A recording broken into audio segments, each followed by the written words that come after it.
if you're thinking about a pool and integrating an elevated patio, by the end of this video, you'll understand what it is, roughly how much it costs, and if it might make sense for you.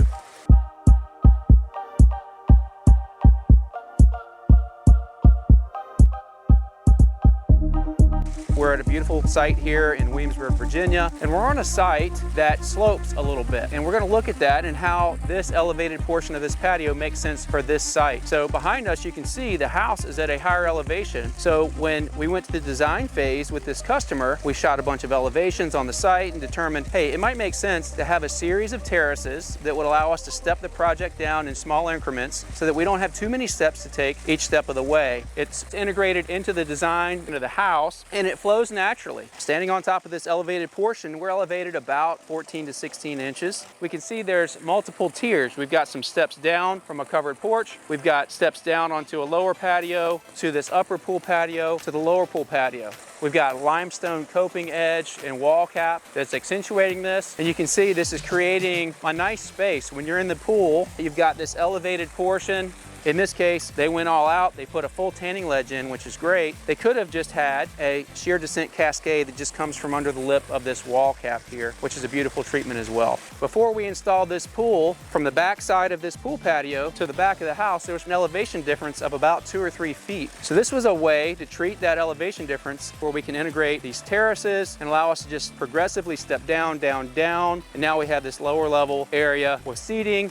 We have an upper area with seating. So this design just made a lot of sense for this property. So you're probably asking, how much does this cost? The answer is it really depends. A lot of it depends on how much it's elevated, what type of treatment is applied to the wall. We've got a lot of different options. You can go with retaining wall block, natural stone, or tile, and that will impact the price to a degree. You can see on this pool, there's also waterline tile. That's another option. The waterline tile could have come up from the waterline all the way up on the wall. Customer decided to transition from tile to stone, which is gorgeous. We think they nailed it here. Elevated patios are something that we do a lot at River Pools, Virginia when it makes sense.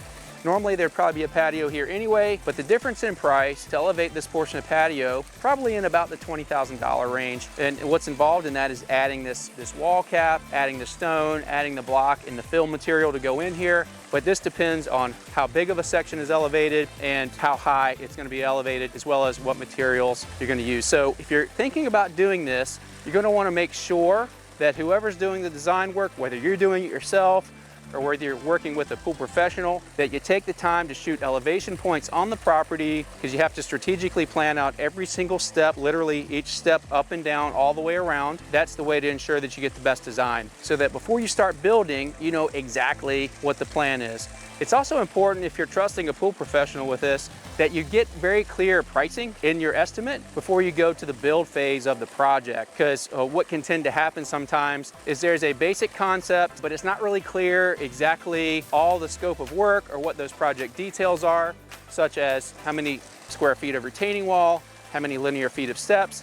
You really got to know all that stuff so that you can get an accurate price. And that way you're not surprised with big change orders that can kind of develop as the project unfolds. So that's going to be the safest bet for you.